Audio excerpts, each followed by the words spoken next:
with the NSA. There is something real here. Did you believe that our government is in possession of UAPs? Absolutely, based on interviewing over 40 witnesses over 4 years. And where? I know the exact locations, and those locations were provided to the Inspector General and from which to the intelligence committees. I actually had the people with the first-hand knowledge provide a protected disclosure to the Inspector General. Biologics came to some of these recoveries. Yeah. Those could represent exquisite new adversary technology. Non-human, and that was the assessment of people with direct knowledge on the program I talked to that are currently still in the program. The government is covering up some level of its knowledge and understanding about what some of those things are.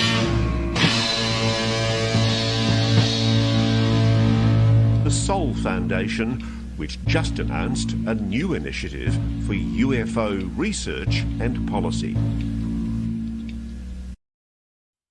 It's nuts, man. I mean, we're just small-town buds who saw a UFO in the woods. I mean, now we're hanging out with the government. Wow. What floor were you guys on? Good evening, everybody. This is Smiles Lewis. Welcome to another live edition of Anomaly Radio. Anomaly Now, straight out of Austin, Texas. This is the weekly live news roundup show for the nonprofit 501c Anomaly Archives Scientific Anomaly Institute, headquartered here in Austin, Texas. It is Wednesday, May 1st. May Day, May Day, May Day, May Day, May Day. As we started the show, the storms have moved in. Green skies, lightning, thunderstorms. So hopefully we won't get knocked off the air. But we actually kind of have been knocked off the air. And if you're watching this live via YouTube, it's not via our Anomaly Archives YouTube channel because we've been given a strike for a video whose content does not violate the rules, despite their claim. And I'm not sure if it's an automated strike or a malicious strike from a disgruntled viewer or what, but we'll be dealing with that. But we're not allowed to stream live via our Anomaly Archives YouTube channel for a week. And so we're restreaming through our other channels, my personal YouTube channel and some others. And the other places, Facebook, Twitter, Twitch, Instagram. Well, not Instagram tonight, but whatever. Anyway, more lightning. So, welcome. It is, like I said, May 1st, 2024, and it is May Day. Goodness gracious. Anybody ever remember good old maypoles? Man, I don't know if that thunder's coming through the microphone, but those are some big blasts nearby. Yes, this is the maypole dance, historic photograph from my elementary school in the heart of Austin, Texas, Pease Elementary. I remember enacting the same in and out dance around the maypole with the streamers, among other festivities. I'm sure most of you are quite familiar with May Day, a European festival of ancient origins marking the beginning of summer, usually celebrated on May 1st, around halfway between the northern hemisphere spring equinox and June solstice. Festivities may also be held the night before, known as May Eve. Traditions often include gathering wildflowers and green branches, weaving floral garlands, yada, yada, yada, and a maypole. You can read about the origins, of course, over at Wikipedia, and there's probably far better explications of its origins, but I've always found it funny that May Day and the French version, or rather the emergency May Day, May Day, May Day, is an emergency procedural word used internationally as a distress signal in voice procedure radio communications, used as a signal to a life-threatening emergency primarily by aviators and mariners, and has its origins in the 1920s. From Frederick Stanley Mockford, officer in charge of a radio at Croydon Airport, England. He'd been asked to think of a word that would indicate distress and would easily be understood by all pilots and ground staff in an emergency. Since much of the air traffic at the time was between Croydon and Le Bourget Airport in Paris, he proposed the term Mayday, the phonetic equivalent of the French M'aides, help me, or M'aider, a short form of Venez m'aider, come and help me. The term is unrelated to the holiday Mayday. Also reminds me of merde. All right. Well, if you're unfamiliar with the Anomaly Archives, or if you are and want to dig into our archives, you can go to anomalyarchives.org, where we have all kinds of information about our organization, its collections, and its past, present, and future. And you'll find links there to our Flipboard, which takes you over to flipboard.com/@Anomaly Archives, where you can find thousands and thousands of articles. Lots of fun stuff as always. And I'm going to just briefly touch on some of the articles that of note from the last week. Not all of them the most timely, but fun and interesting, I hope, for your edification. Over at newfork.org, that's nuforc.org, National UFO Reporting Center. Very interesting collection of reports. Dramatic triangle sightings. 396 new reports posted. This is from April 28th over at newfork.org. The National UFO Reporting Center databank has been updated with 396 new reports received at our center since March 13th. Goodness gracious. To say things have been dramatic in the skies would be an understatement. Here are some of the best recent sightings. So there's this one of a Dorito chip-shaped black triangle with dim lights that the witnesses described as trying to emulate the stars and thus being semi-camouflaged. It hovered silently at an altitude of 8,000 feet, adorned with 16 lights that mimicked starlight, blending seamlessly into the night sky. Despite moving slowly, the object quickly exited the viewer's line of sight without traversing the horizon, instead appearing to ascend directly into orbit. The sighting, which lasted about 35 seconds, originated southeast of the observers and moved westbound from Air Force Special Operations Command Hurlburt Field. The event was promptly reported to Hurlburt Field security forces to ensure both public and military safety. And then there's another one from back in March 13th, Idaho Falls, Idaho. A solitary observer experienced a brief but memorable sighting of an unidentified flying object. The observer, who was outside tending to their dog, there's those reporters, UFO investigators who have commented that it seems like a lot of people see UFOs while they're out walking their dogs or tending their rabbits. The object, adorned with 7 bright lights in a V formation, traveled overhead from north to northeast in a swift, silent arc, covering the observer's field of view in approximately 1 second. And then this other report, which actually has photographs and is another presumably triangle report. February 16th, 2 pilots flying approximately 100 miles south of Fayetteville, North Carolina, observed a remarkable event. At 19:04 local time, they witnessed a massive triangular craft roughly the size of a football field, maneuvering approximately 32,000 feet below their airliner, which was cruising at 36,000 feet. This black craft, surrounded by a noticeable aura of haze, was equipped with 3 white lights positioned at its corners and a central red light at the rear, which turned off after about 30 seconds. Despite its size and proximity, about 3,000 to 4,000 feet from the aircraft, it was not detected by the onboard radar or the Traffic Collision Avoidance System, TCAS. Is that TCAS? Is that how they say it? The sighting, which lasted between 2 to 3 minutes, ended as the craft appeared to emit a static discharge and then vanished into the night, leaving the witnesses unsure if it had departed or simply gone dark. And if you click through to the report, I think they have all the photographs there presumably from their aircraft. I guess that would have to be the case. As with so many of these, that makes me wonder: will Mick West and his crew quickly debunk this? Perhaps, but you can read more about that over at the Newfork and UFORC.org website, which has been in operation for a long time, collecting these kinds of UFO reports. A good friend, Shane, brought my attention to another post over at the Eyes on Cinema YouTube channel. It was actually posted a year ago and is related to a case that as soon as he just started describing it, I recalled from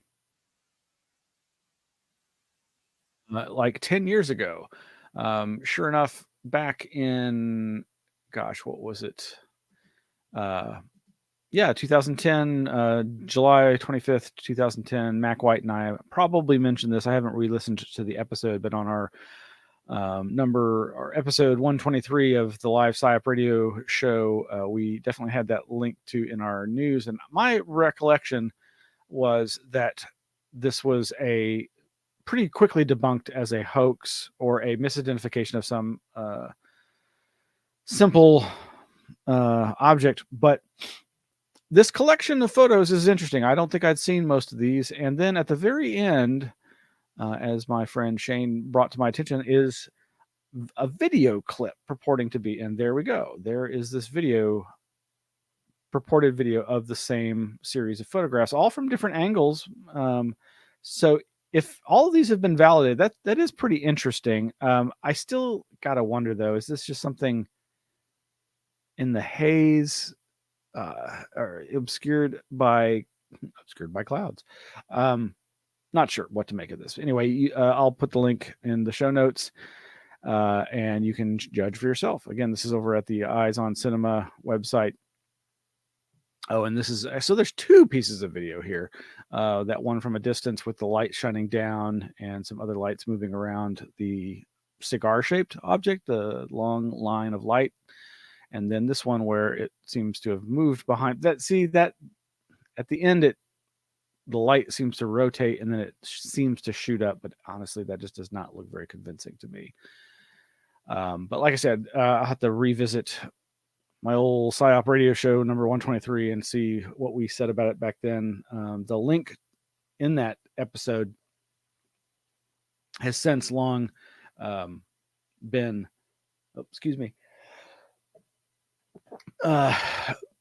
dissolved. I had to go back to the archive.org to find it. Another link that you'll find over at our Flipboard is a pretty deep dive that I'm not really qualified to go into, but it's still very intriguing. Thank you. I think it was Marco. I'm getting the name wrong on Facebook. The Radio Misterioso group posted this from the spacefed.com, International Space Federation. Gravity wave signals are being analyzed to detect gravitational memory effect. And what, as far as I can tell, this just basically is just the probable evidence to prove that gravity leaves its mark in space-time and thus can create a sort of memory.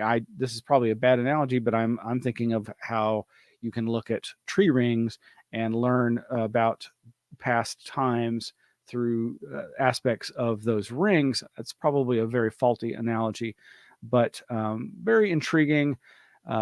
Briefly, it says an ongoing meta-analysis of gravitational wave signals may soon prove that space remembers. Permanent memory imprints in space-time may soon be detected, which will be a validation of Nassim Haramein and our research team's prediction that space has the property of memory, in which we described how the informational imprint of memory in space is what holographically generates time. That is to say that 4D space-time is a hologram of a 3D voxel information network, as well as ordering properties underlying dynamics of organized matter. I don't know what any of that means, but I was immediately reminded of John Keel commenting in one of his famous books, probably UFOs Operation Trojan Horse, but perhaps another book, where he just offhandedly mentions how the USGS, Geological Survey, had back decades and decades ago mapped the geomagnetic anomalies, including gravity anomalies across the United States.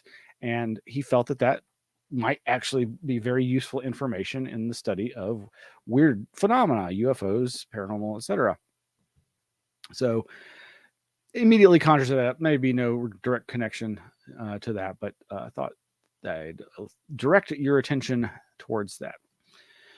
Meanwhile, over at the Houston Chronicle, chron.com, have you seen the strange red glow in the Texas night sky lately? Here's what it is. It's a red glow. See? There you go. You've seen it. You've seen the red glow. So unsurprisingly, this does have a very down to earth, but actually an up in the air explanation. It's related to SpaceX and Starlink, I believe. The article states, when the deorbiting Falcon 9 rocket engines release water and carbon dioxide into the upper atmosphere, a series of chemical reactions produces the red light, similar to the shade often seen in auroras, according to spaceweather.com. The increasingly common reaction known as the SpaceX aurora has been spotted above Texas before. Quote, we are seeing 2 to 5 of them each month, Stephen Hummel of the McDonald Observatory in West Texas previously told the website. I have not seen this yet, but I'd be intrigued to see a red glow in the night sky. Okay, moving right along. Meanwhile, over at davidmetcalf.wordpress.com, that's the official website of David Metcalf, who you may recall from any number of awesome interviews, online posts, his work with Diana Pasulka, etc., and Jeff Kripal and others. Exploring the Outer Edges of Society in Mind is the blog. And this particular entry is, I have seen what I call a UFO, notes from a local UFO seminar. And it basically all starts with him seeing a post of a photo of a flyer that reads UFO seminar, Saturday, February 10th, 5:30 p.m. to 8:30 p.m. Old Colbert Elementary Auditorium in Colbert City Hall. Gives the address there in Colbert, Georgia. And then it ends with free seating for first 300 people, exclamation point. Obviously expecting a lot of folks. And David sets the tone with his introduction to all this, talking about his expectations of this almost possibly being a bait and switch kind of religious revival. And he gets there. And here's some of what he has to say. Entering the auditorium, the first thing that I saw was an electric piano on the stage with an older man sitting by it, flipping through a book of sheet music. There were 2 large open Bibles near the soundboard on stage, all details confirming that this was indeed an evangelistic event. And for the first time since deciding to go, I began to wonder if my fortitude was up to the task of sitting through it. Thankfully, the host began talking with some folks in the front about how he enjoyed watching Ancient Aliens on the History Channel. And from what I could hear, that was a core component of how he was working to understand his UFO sighting. Having written about and studied the effect that Ancient Aliens has had on popular belief, this alone was worth the free admission. Citation later in the article. So I settled in and enjoyed the hymn medley that the piano player had begun working through. With the lack of detail surrounding the event, many assumed that it was going to be a chance for locals to share their personal experiences. The revival angle left many attendees feeling they'd been subject to a bait and switch. They came for UFOs and got an hour-long hymn medley played on an electric piano, leading into a heady mix of quote-unquote listener stories style personal experiences interspersed with revival testimonials and evangelism. All kicked off by Riley's own personal account of seeing a UFO one night with his wife when they were returning from church. There were about 40 to 50 people in the auditorium for the first portion of the seminar. A number of people had a chance to share their UFO sightings before the religious tensions grew to the point where most of the attendees left in anger and frustration. A woman from Savannah shared a sighting that she had as a child, which included a missing time element. A man who grew up in Huntsville, Alabama, discussed the prevalence of UFO stories surrounding Rocket City. Another woman discussed an experience she had when she was younger of staying with a rural family whose property was known to have nightly orb and light phenomena. Overall, a very nice mix of personal accounts. However, for those who had opened themselves up to the vulnerability of sharing their personal experiences, the Bible-only framing of it as being most likely demonic encounters was not exactly comforting. The expectation from the host that this discussion would lead to religious conversions didn't help to create an environment of open exchange. There's much more here, and there's also I believe, a recording of the event that's linked to over on David's YouTube channel, so you might want to check that out. Meanwhile, we have came across this, the Cambridge scientist who thinks he's just discovered alien life. This is a YouTube clip from LBC. Not sure what does LBC stand for? Not sure. Anyway, Professor Niku Madhusudun, sorry to mispronounce your name, Professor Niku believes he has discovered alien life on an exoplanet 120 light years away from Earth. Speaking to Tom Swarbrick, he puts the chances of there being life on the faraway planet at 50-50. At the time of upload, the James Webb Space Telescope was observing the planet, and the analysis will take a few months. It follows the discovery of carbon dioxide on the planet it scans last year.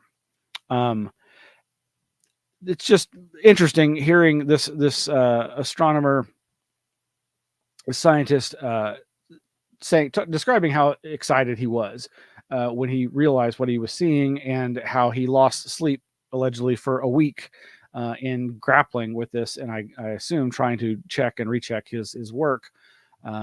So very interesting. Another possible evidence for extraterrestrial life. It may just be something, the beginnings of life. Who knows? But on the heels of that, or actually around the same time, a unrelated announcement over at telegraph.co.uk, quote, "The announcement we found alien life could be just a couple of years away," unquote. Lisa Kaltenegger is an expert on the hunt for extraterrestrials and says the biggest surprise would be if there's nothing out there. This is posted on April 25th, and you can read that over at telegraph.co.uk, though it looks like it might be paywalled. Meanwhile, folks like John Oliver over at Last Week Tonight on HBO, Max, whatever, has done about a 26-minute bit on UFOs. I was tipped off to this by UFO writer, history professor Greg Gigian, whose book is coming out in June, and there are various references. You can see the cover of the book shown a couple different times throughout this. And of course, John Oliver, is doing his usual stick, making lots of jokes and quips about this, but it's a fairly thoughtful examination of the subject of UFOs, and the fact that in some ways it needs to be boring. It's and I don't necessarily completely agree with this, but I get his point that oftentimes science is not sensational. But there's some interesting clips in here you might want to check out. This is all available for free on YouTube, the dreaded YouTube. And you'll want to maybe check that out. Of course, this is itself gotten some coverage, like over at the Daily Beast. John Oliver uncovers the totally rational explanations for UFOs. Anyway, so there's definitely a few interesting gems there that you might want to check out. Moving right along as we wrap up here, I came across this 6.5 minute little news bite from the BBC about a new Brian Eno documentary called, I forget what it's called actually, but the clip that I'm showing here is called "Watch the Movie That Rewrites Itself." And of course, Eno has quite the reputation of being a very creative person, and who often talks about the creative process, and who informed, of course, where is it?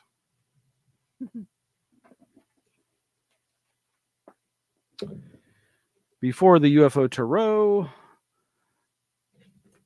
there was the oblique strategy cards. And these were very similar in idea to the creativity cards, oblique strategy cards of Brian Eno. Anyway, this new documentary is different every time. So you'll never actually see the same documentary twice, allegedly. I imagine they've got to be recording these created on the fly by this AI software but it's just part of an endeavor to make a documentary in the same kind of creative way that embodies the creativity of this very creative musician artist Brian Eno. Anyway, there were things about this little news bite clip that just kind of got me thinking about again the connection to strange phenomena and UFOs, and much in the same way that the cards were an attempt to do. So you may want to take a look at that. Lastly, completely changing gears. Sometime back, I learned about a weird behavior by an unassuming little critter, and it reminded me of something, a couple of somethings, and it's probably a superfluous connection, but I had to share this with you. Over at Texas Monthly, beware the handstand of the spotted skunk. When provoked, it springs off its hind legs like a tiny Simone Biles. Look at that cute little thing. But isn't that the weirdest looking thing? Like seeing that hobble towards you. First of all, I immediately think of Kachina dolls. It reminds me of a Kachina. I guess the poofed out tail as a potential headdress, and its back legs as these weird little arms, and the spots on the base of its tail looking kind of like where eyes would be. Or actually, it kind of reminds me of is it Mr. Boogedy from Nightmare Before Christmas? Anyway, yeah. So apparently, this skunk it likes to do this to threaten predators, and of course, the speculation being that it's doing it to appear bigger, but it also may allow it to spray its stench a little more easily. But if you follow through, it's not showing it right now. Oh, that's right. Over here is a little video. It's not very good, but this night vision video showing one of these critters, you really don't get a good shot of it, but it gets up on its hind legs and then it starts hopping towards the camera. But okay, so this again, look at that. It just reminds me of what the first time I ever saw a photo of one of these things. I was immediately reminded of the do you remember there's this video, I think it's supposed to be in Mexico, it's a nighttime footage along a road with a tree-lined road, and it's purportedly a gnome running across the street in front of these very shocked and terrified witnesses. And I've never seen a good debunking of that video, not that it requires any, but something about this skunk standing on its hind legs with its poofy tail reminds me of that. It's a loose connection, but there's lots of loose connections up here. Tap's head. All right, folks. The rain's starting up again. I want to ensure that I don't get electrocuted, but I hope you all stay safe, take care, and have a great week. And we'll be back on our YouTube channel per usual, and I'll be able to upload this again later. We're going to contest their strike against us. It's ludicrous. I could say a lot, and I'm not going to say anything else. But thank you for joining us, and be safe out there. Talk to you soon.